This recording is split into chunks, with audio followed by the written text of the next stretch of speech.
Okay, hey YouTube, this is a continuation of the video. For some reason it stopped working and right in the middle. Uh, but you seen me, I was using a crescent wrench to straighten the disc. We got it pretty straight. I ain't gonna mess with it anymore. It was only like, well, maybe just a little bit more. It's rubbing a little bit right there.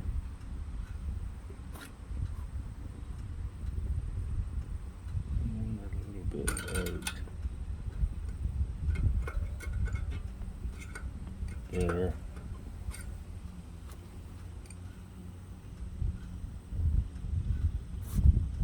And there's only one little small spot. It's still rubbing. Oh, I made it rub on the other side because I went too far. No, maybe not.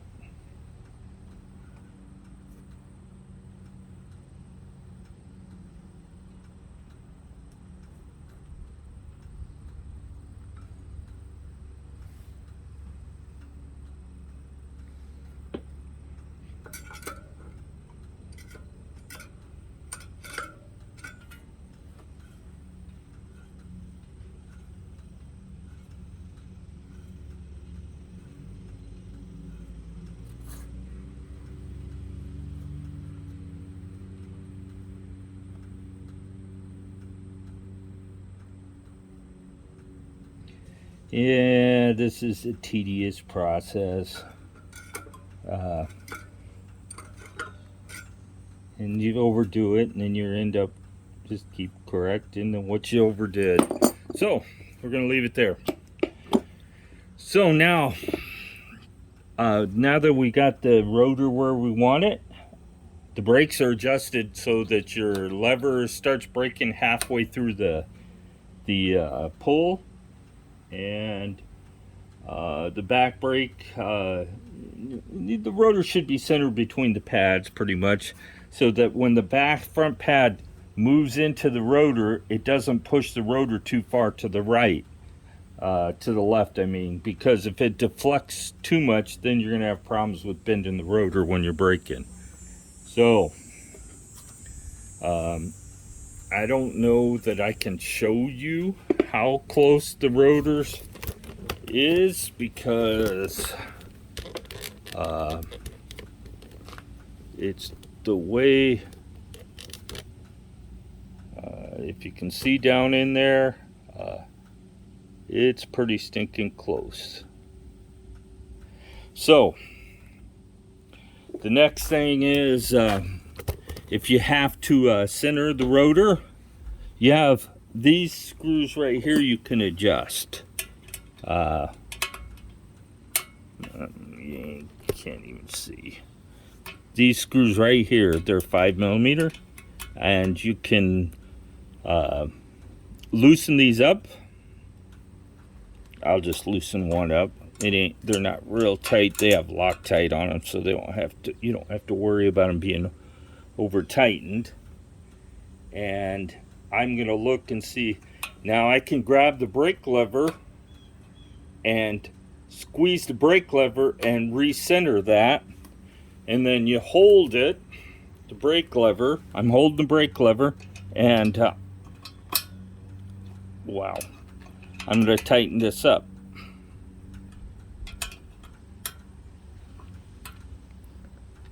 Okay, it's tight. Now we'll look, and it should be centered, and it is. But now I have too much slack on the brake lever, so we'll loosen this up.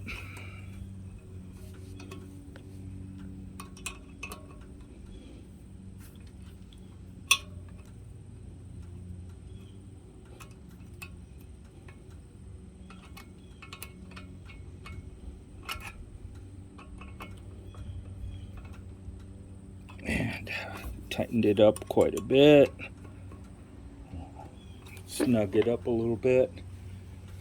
And we're about right where we want to. I'm going to adjust it out a little bit.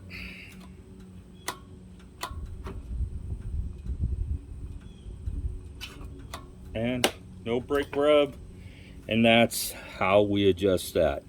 So you can use the barrel adjusters on the handlebars to take up some of the slack, because you don't want it so tight that you can't adjust it up there. So we're adjusted up there a little bit. We got maybe 3 or 4 turns out on the barrel adjuster, and you have another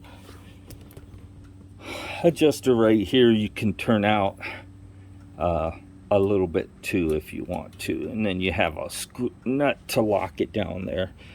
These are just to adjust to mount the caliper. If you need to take the caliper off, you just remove these bolts here, or you can remove it from here, but then you mess with your adjustments. So if you're just going to remove the caliper, just take these off and pull the whole brake off the out of the way.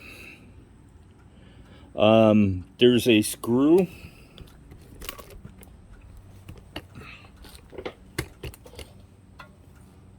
Let me point it out on the adjuster right here. Oh, make sure you can see. So you can turn this in, and it clicks. And now I got it rubbing. So I got it in. So I have it rubbing. So we're going to take it out one click and see if this is also 5.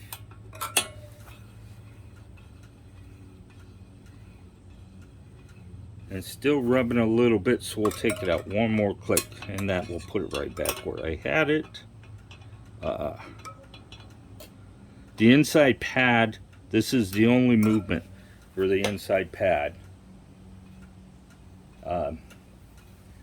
is that adjuster. Otherwise, the inside pad does not move when you pull the brake lever. So,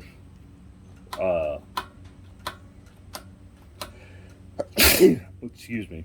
If you have a lot of resistance on this cable, you're going to have problems with it not returning all the way. So that's why we greased it. We put some lube on it, and it will protect the cable from rusting in the housing too. So the bike, as you can see the wheel rolls freely, and we're not having any problems with it rubbing. Now, you've seen how I can take out in the previous video how you take out the cable out of the brake lever. It's a lot easier to do than most people think. Unfortunately, the back brake is a little more involved because it's wrapped quite a bit, and it's a lot longer.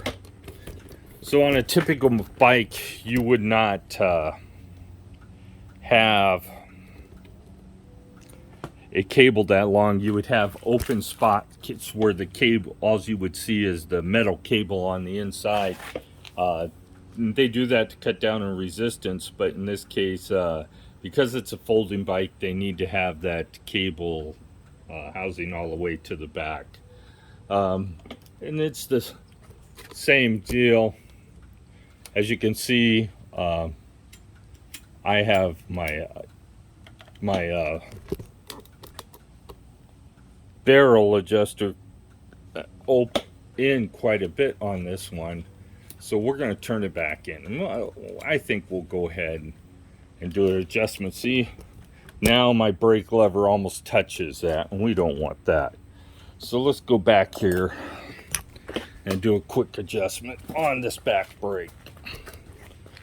Oh, come on, tripod. So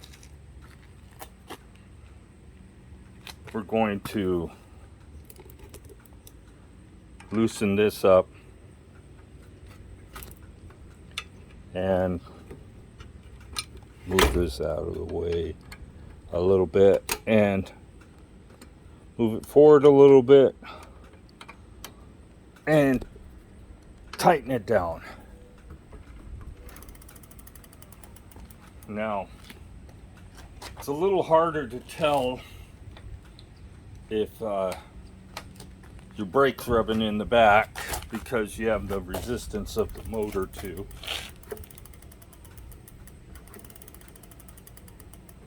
But I don't hear it rubbing, so we're gonna leave it at that. I might loosen it up a little bit more. So, let me point you at me. And the short of it is brakes are not hard.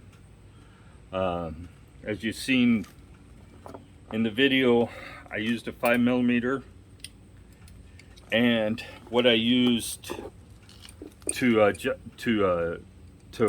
the rotors is a crescent wrench, and all you're going to do is move the rotor a little bit at a time. You don't overdo it. It's not that hard of a material, and that's part of the reason why a lot of you have problems with the rotors rubbing. If you have the distance between the two brake pads too far, it's going to cause you issues, so keep that in mind.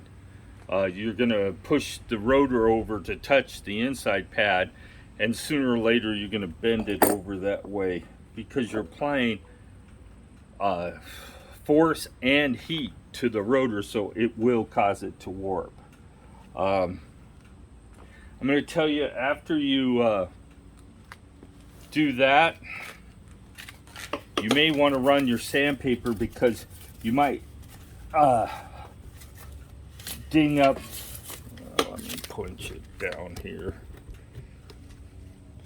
You may ding up the sides of the rotor.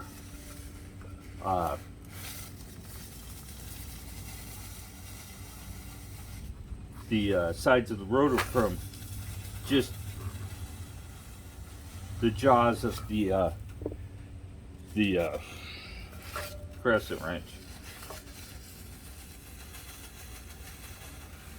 So I'm just barely touching the edge, just making sure I don't have any metal showing, catching the brake pads. So there's 2 videos I'll upload today and get them started. I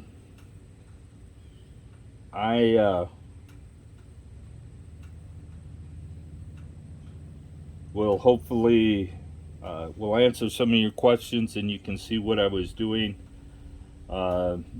If you're having problems with the rotors, they just don't stay put, my suggestion is to look for a 160 or 180 millimeter rotor that is a little more expensive. The better quality rotors are going to be made out of stainless steel and are going to be less prone to warping. But me, I'm all about using what they gave me until I can't use it anymore.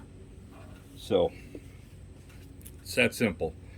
So I'm going to call it a video. Yeah, I hope you guys have a clue what I got done. If you have any questions or comments, put them in the comment section and I'll get back with you. Have a great day.